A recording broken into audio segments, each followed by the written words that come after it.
महाराष्ट्राच्या राजकारणातली सगळ्यात मोठी आणि हादरवणारी बातमी आज सकाळी घडली। उपमुख्यमंत्री अजित पवार यांच्या विमानाचा अपघात झाला आणि या अपघातामध्ये अजित पवार यांचा मृत्यू झालेला आहे।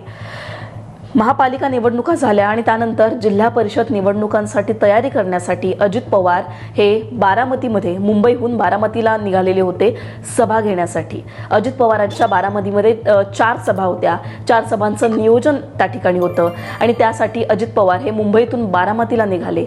बारामतीमध्ये जेव्हा विमान लँडिंग करत होतं त्याच वेळेला या विमानाचा अपघात झाला। हे विमान शेतामध्ये कोसळलं।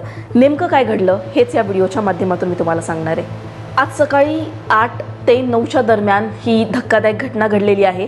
अजित पवारांचं विमान हे कोणत्या कंपनीचं होतं, विमानात किती जण होते हे सगळं मी तुम्हाला सांगते। अजित पवारांचं हे विमान VSR कंपनीचं होतं।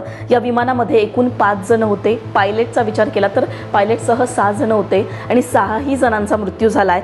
पहिलं नाव आहे अजित पवार जे उपमुख्यमंत्री आहेत। त्याचबरोबर मुंबई PSO HC विदीप जाधव हे होते। पायलट कॅप्टन सुमित कपूर होते। कॅप्टन संवी पाठक होत्या। पिंकी माळी ज्या फ्लाइट अटेंडंट होत्या। या 5ही जणांचा मृत्यू झालेला आहे। मुंबईतून या विमानाने टेक ऑफ केलं किती वाजता बघा, 8:10 वाजता सकाळी टेक ऑफ केलं आणि त्यानंतर बारामतीमध्ये 8:50 वाजता या विमानाने लँडिंग केलं आणि लँडिंग करतानाच या विमानाचा अपघात झाला। हे विमान लँडिंग करताना शेतामध्ये कोसळलं आणि त्याचे सगळे अवशेष लहान लहान तुकडे या विमानाचे झाले। व्हिडिओ तुम्ही स्क्रीनवर पाहत असाल तर कळत नाहीये इतक्या मोठ्या प्रमाणामध्ये आपल्याला या विमानाचा चक्काचूर झालेला पाहायला मिळतोय। या विमानाचे अनेक छोटे छोटे तुकडे झालेले आहेत, अवशेष झालेले आहेत आणि एकूणच जर आपण बघितलं तर सगळ्याच जणांचा मृत्यू झालेला आहे, अपघाती मृत्यू झालेला आहे। ही माहिती सुद्धा दिलेली आहे।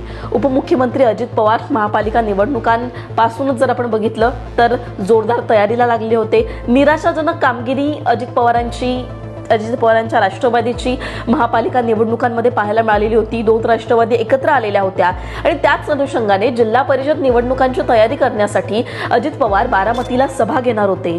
तुम्ही मेडिकल कॉलेज बारामतीचं जर बघितलं तिथली सुद्धा दृश्य समोर आलेली आहेत। लोकांचा आक्रोश पाहायला मिळतोय, लोक मोठ्या प्रमाणामध्ये रडतायत जोरजोरामध्ये।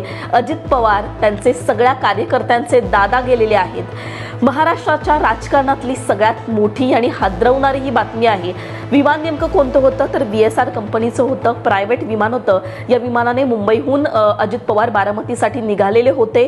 मुंबईमध्ये महापौर पदाच्या दृष्टीने हालचाली सुरू होत्या आणि त्याआधीच ही मोठी आणि धक्कादायक घटना घडलेली आहे।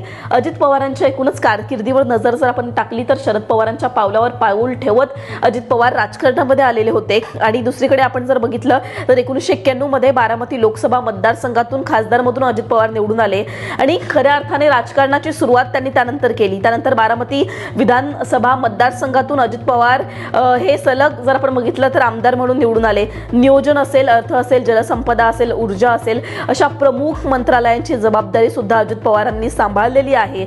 एकूणच जर आपण बघितलं तर अजित पवार ज्यांचा जो स्वभाव होता तो आपण सगळ्यांनी पाहिलाय, मध्येच हसवणारा होता, रागीट असा त्यांचा स्वभाव होता। अजित पवार हे एक असं नेतृत्व होतं जे महाराष्ट्राच्या राजकारणामध्ये नेहमीच जर आपण बघितलं तर ते सगळ्यांसोबत हसत खेळत असायचे। अजित पवारांचा तापट स्वभाव याची सुद्धा चर्चा होती। हेच उपमुख्यमंत्री अजित पवार आज आपल्यासोबत नाही आहेत। अतिशय धक्कादायक आणि ही मोठी बातमी। याचे वेगळे काही अपडेट्स येतील तर ते आम्ही तुमच्यापर्यंत पोहोचूच। तुमची याबद्दलची मतं कमेंटमध्ये सांगा। लोकमतला सबस्क्राईब केलं नसेल तर सबस्क्राईब करायला विसरू नका।